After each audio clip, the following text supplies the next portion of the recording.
"Mama, I give you. You can send me back," the mail-order bride asked. The cowboy answered, "My son already chose you." Dustfield Station, New Mexico Territory. Summer 1891. The western sun bore down like judgment. Heat shimmered off the dirt tracks and warped the distant horizon. Dust hung in the air, thick and unmoving, painting everything in a permanent shade of rust. Dustfield Station was no place for gentility, not with its peeling signs, warped floorboards, and the stench of sweat and old whiskey clinging to the walls. Horse hooves clacked against the boards outside. Men cursed loudly in between swigs from bottles. Laughter, mean and sharp, cut through the air like barbed wire. When the train hissed to a stop, its metal wheels grinding against the tracks, only a few passengers disembarked. Most were men, rail workers, traders, a prospector or two, and then, from the very last car, stepped a woman, Rebecca May Hollies. Her dress, once cornflower blue, was dulled by soot and days of travel. The hem was frayed, her gloves smudged, her boots dusty, but she stood straight, her chin held high. One hand clutched a worn veil, the other rested lightly over the letter, folded neatly in the pocket near her heart. She took her first step onto the platform, and the atmosphere shifted. Voices hushed, eyes turned. A few men near the freight crates looked her over too slowly. One of them laughed, nudging the other with a bottle in hand.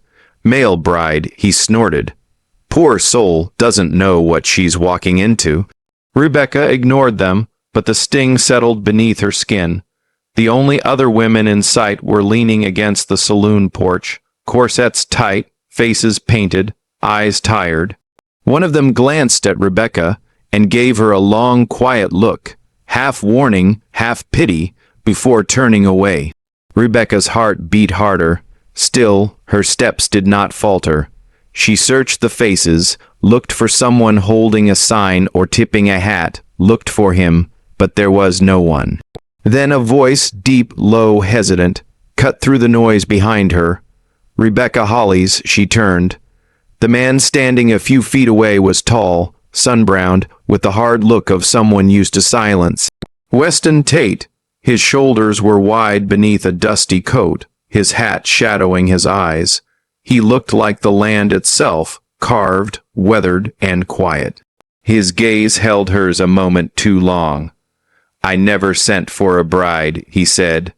His voice was rough, slow, almost pained. Rebecca blinked once. She did not look away. Her pride held fast, even as her stomach twisted. Slowly, she reached into her pocket and pulled out the letter, the very one that had brought her across the country. She didn't wave it in his face. She simply held it, then said in a voice clear enough for the crowd to hear, "You can send me back." The words landed like a stone dropped in still water. The murmurs began again. Some sneered, some turned away. One man let out a low whistle, but then another voice, small, unsteady, pure. "Miss Rebecca."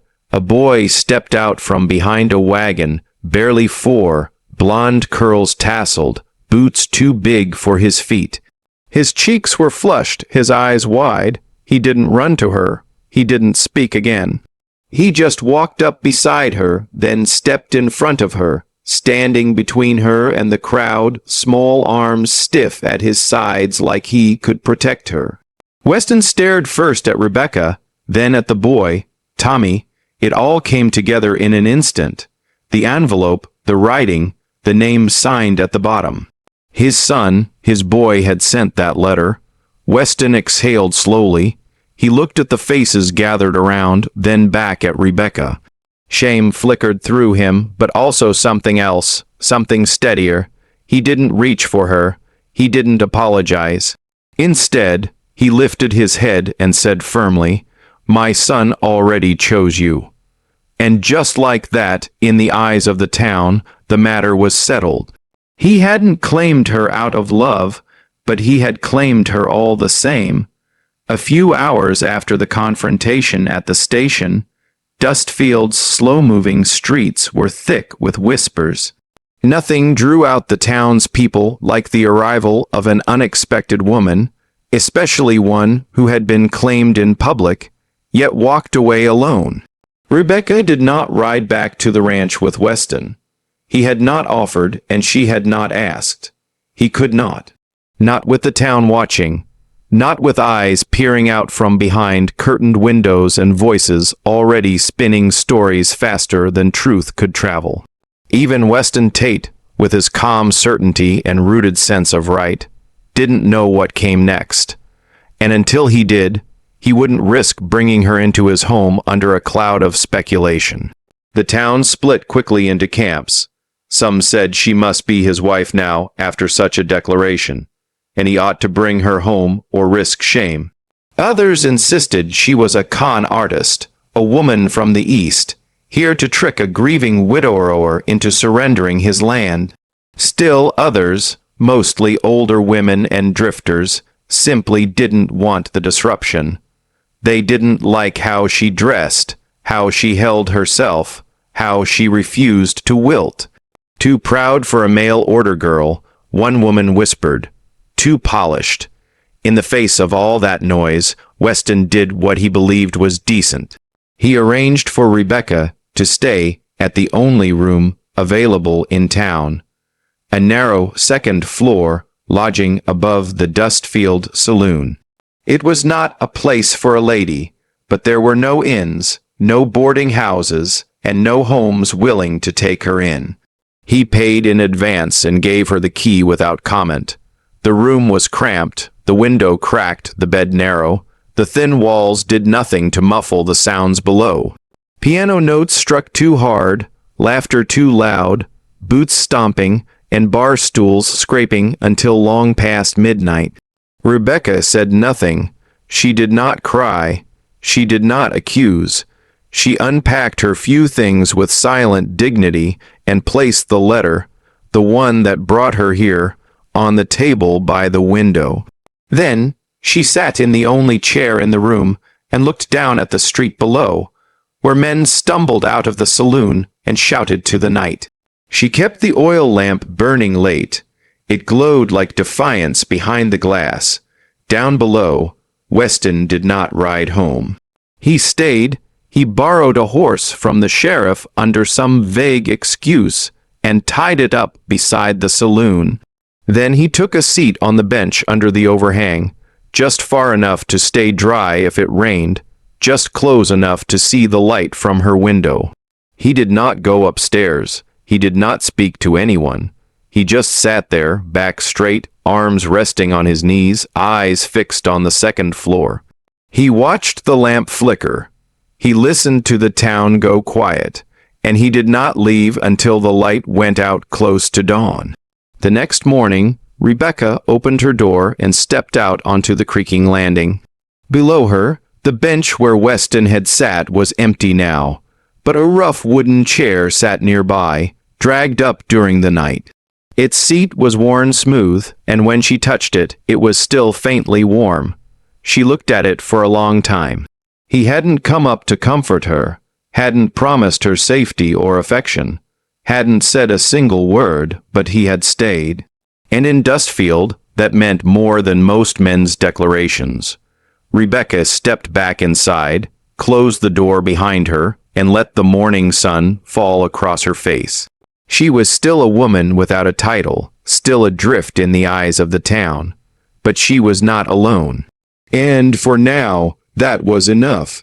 The courthouse in Dustfield was little more than a single-room annex beside the chapel with creaking benches and high windows that let in too much sun and too little breeze. But on that day it felt like the center of the world. The room was packed. Men who never spoke to one another in town now stood shoulder to shoulder, arms crossed, faces unreadable. Women fanned themselves in the back pews, their eyes sharp, their whispers sharper. Even the preacher stood near the door, arms folded, lips pressed thin, and at the front of it all sat Rebecca. She sat alone, hands gripping the edge of her chair, knuckles white beneath her gloves. Her back was straight, her chin lifted, but the slightest tremble in her fingertips betrayed the weight of the moment. On the table before the town council lay a single sheet of paper, yellowed and folded. The seal had long since crumbled away.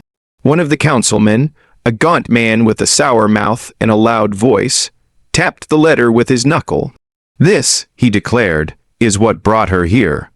A letter written under the name of Weston Tate." He unfolded it careful and slow, like unveiling a crime. Then he read it aloud. "My paw is real sad. I think he needs someone who can smile big. If you come, maybe he'll smile again." The words, written in shaky, childish print, filled the room like thunder. Some folks chuckled under their breath. Others turned away, uncomfortable. The councilman continued, voice cold. "Here lies a deception. A woman was summoned under false pretense, creating unrest in this town. It is our duty to determine whether that deception was accidental or criminal." He folded the letter again, placed it back on the table, and looked toward Weston. No one had called on Tommy, but outside the nearest window, just behind the glass, a small face appeared. Tommy stood quietly on his toes, his little hands resting on the sill. His eyes, round and solemn, watched every word, his breath fogging the corner of the glass. He didn't speak, he didn't move. Inside, Rebecca turned her head slightly, just enough to catch Weston in her periphery. He was sitting still as always, but his fingers tapped against his leg, a quiet, unconscious rhythm. Then slowly he stood. No one stopped him.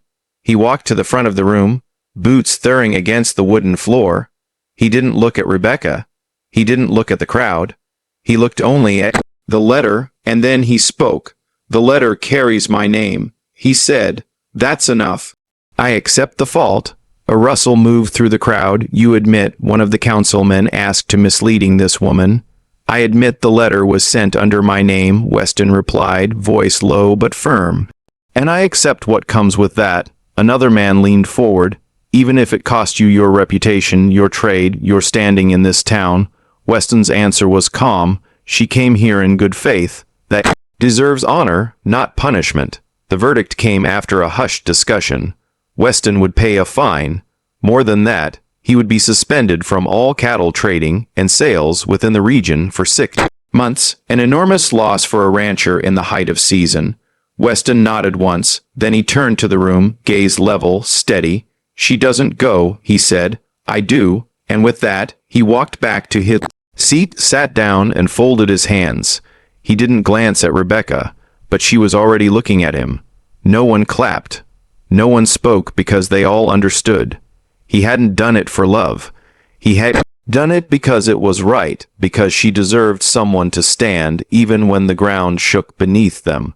Rebecca did not speak to Weston after the town hearing, not out of anger toward him, but out of shame toward herself.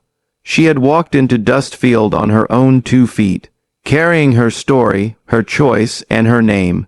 Yet when it mattered, someone else had stood for her. Someone had taken the weight, the judgment, the cost, and that left a taste in her mouth she could not swallow. So the next morning, without a word to anyone, she left the saloon room and walked east of town toward the mining camp.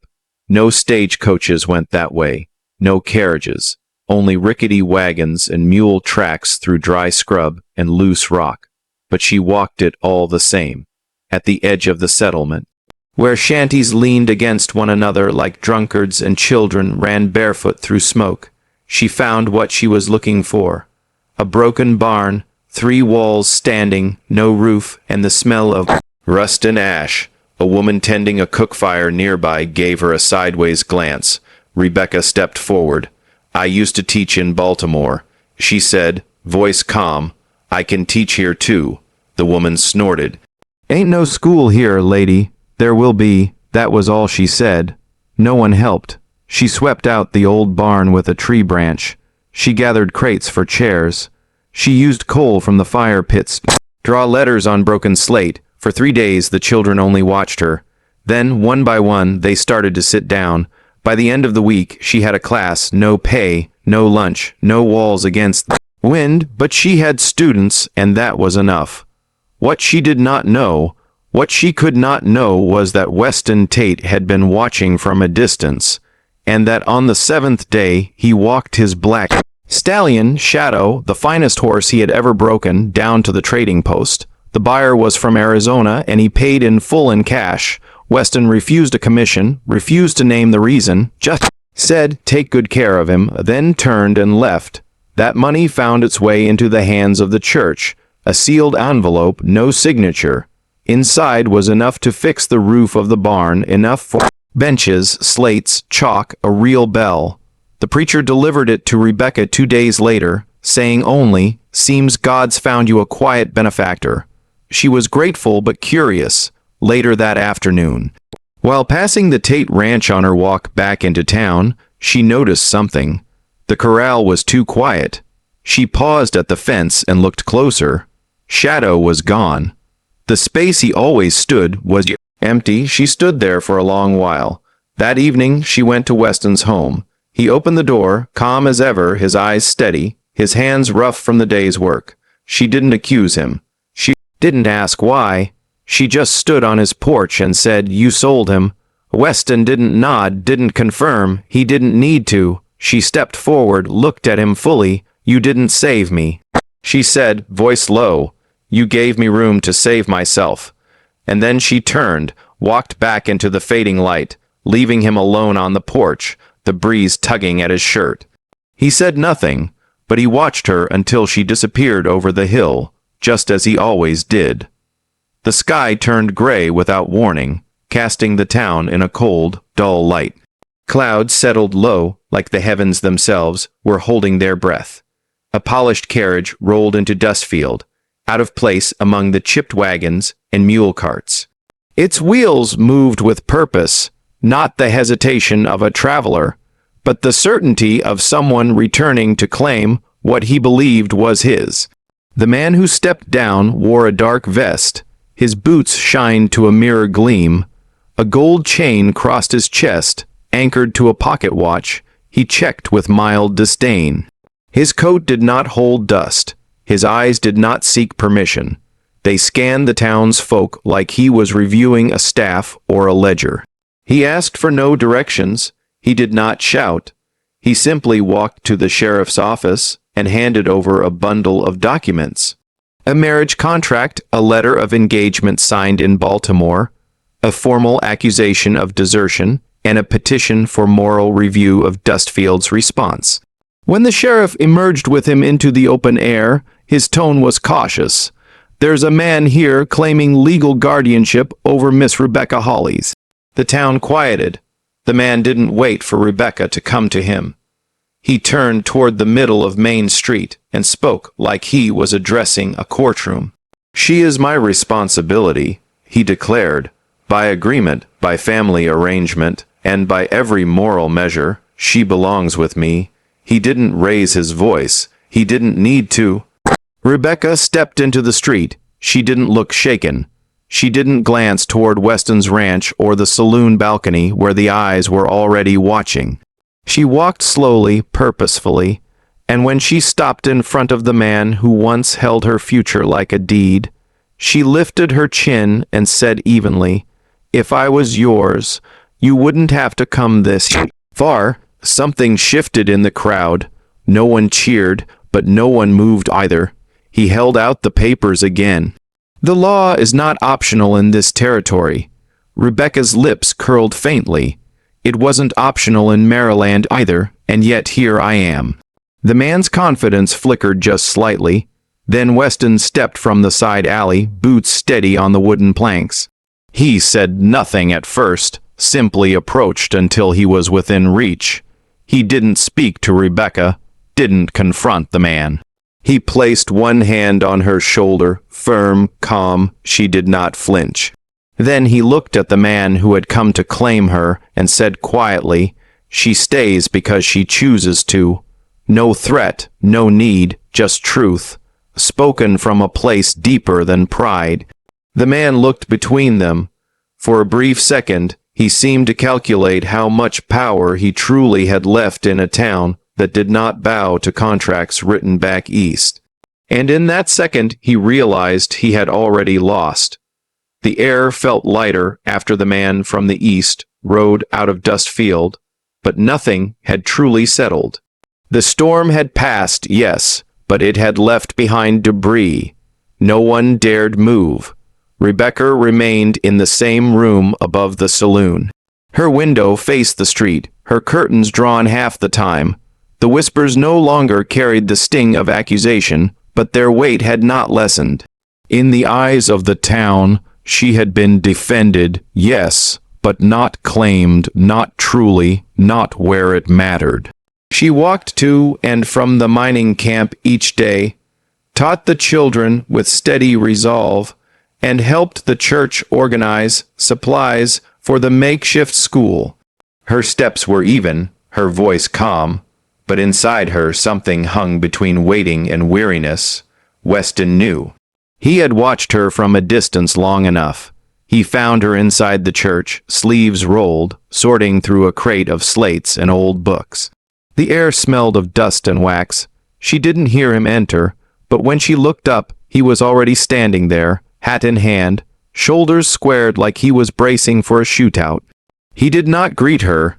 He simply said, "It's time." Rebecca blinked. Time for what? His voice was steady with that low, rooted tone that always meant he'd already made up his mind. "You've paid your debts, faced your past. I've stood by you in town, but I won't let you sleep another night above a saloon."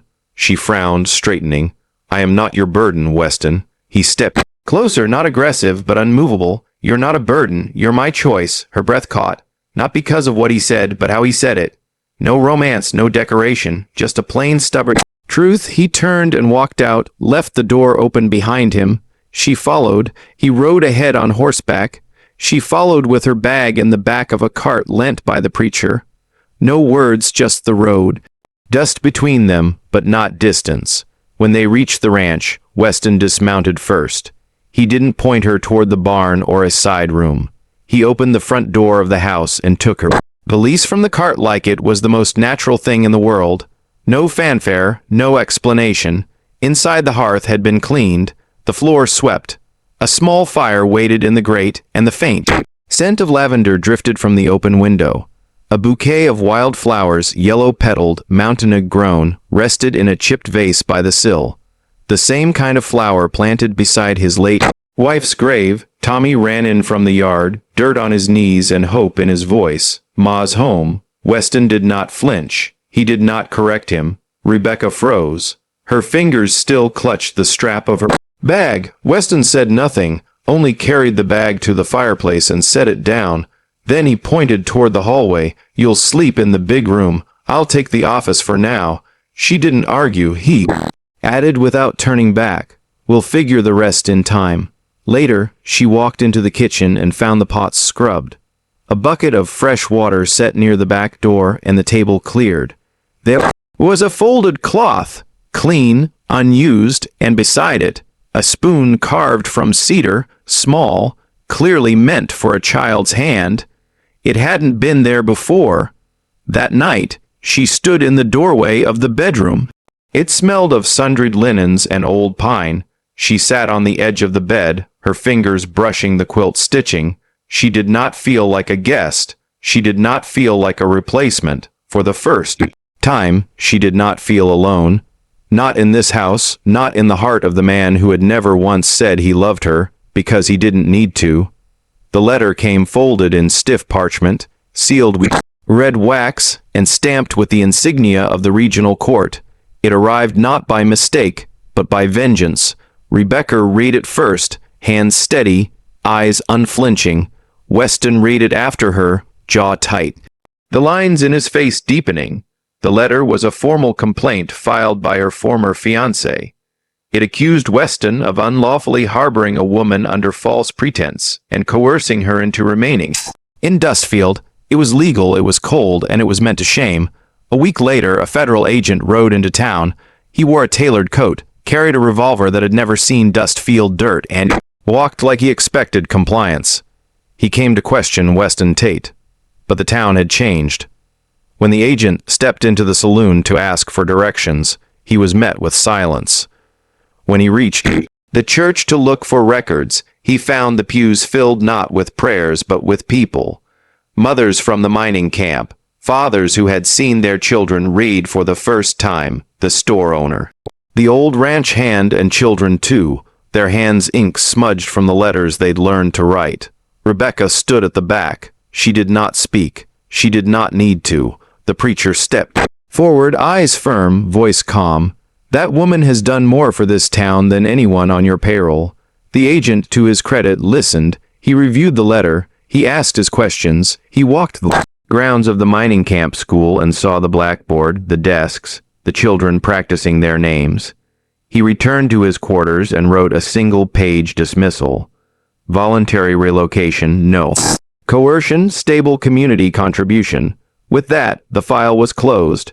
Rebecca was no longer a fugitive of promises never freely made. She was free in law and in name.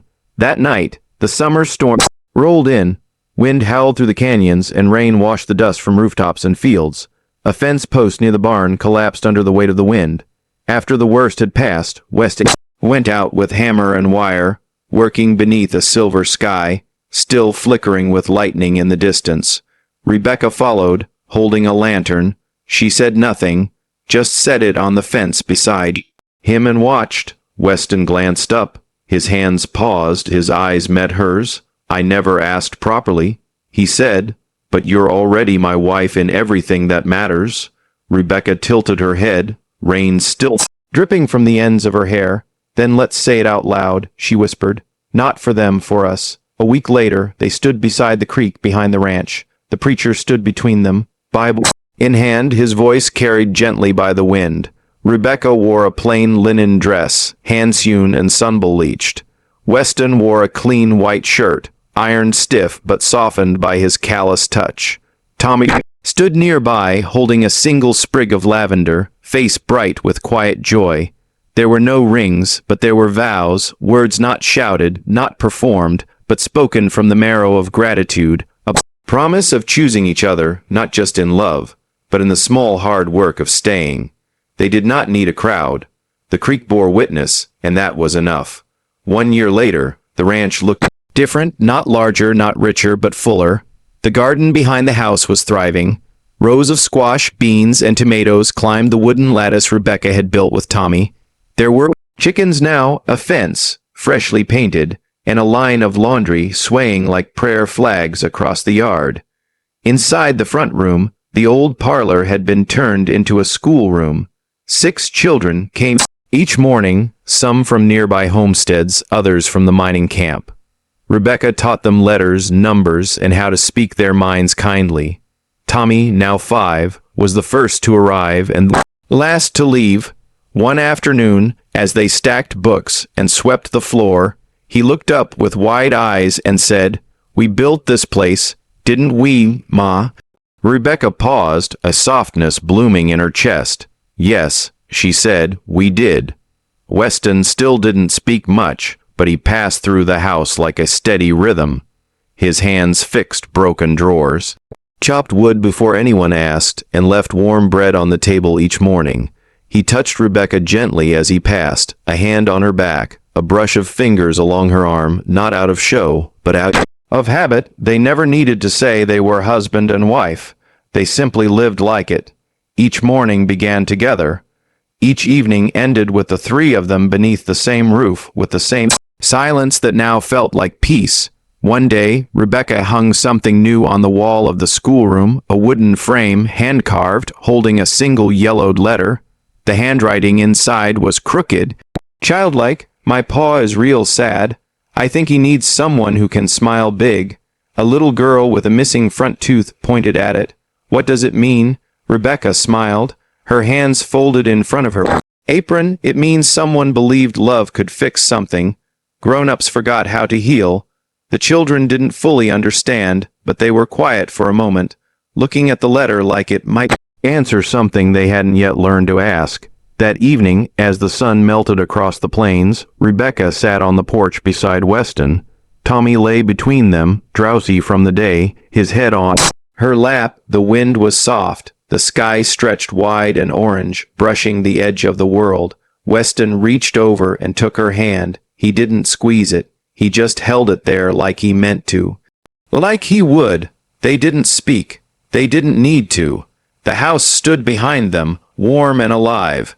The boy who wrote the letter no longer needed to fix what was broken, because now they had built something whole, and they had done it by choice. If this story touched something quiet in your heart, if you believe love can still be chosen, built, and held with gentle hands, then saddle up and stay a while. There's more where this came from. Hit that like button. If Rebecca, Weston, and little Tommy reminded you that family isn't always born, sometimes it's written in letters, forged in storms, and sealed with the quiet courage to stay. And don't forget to subscribe to Wild West Love Stories, where every tale rides through dust, danger, and devotion, and always leaves an echo behind. We've got more untamed hearts and forgotten romances on the trail ahead. Join us where bullets missed but hearts didn't.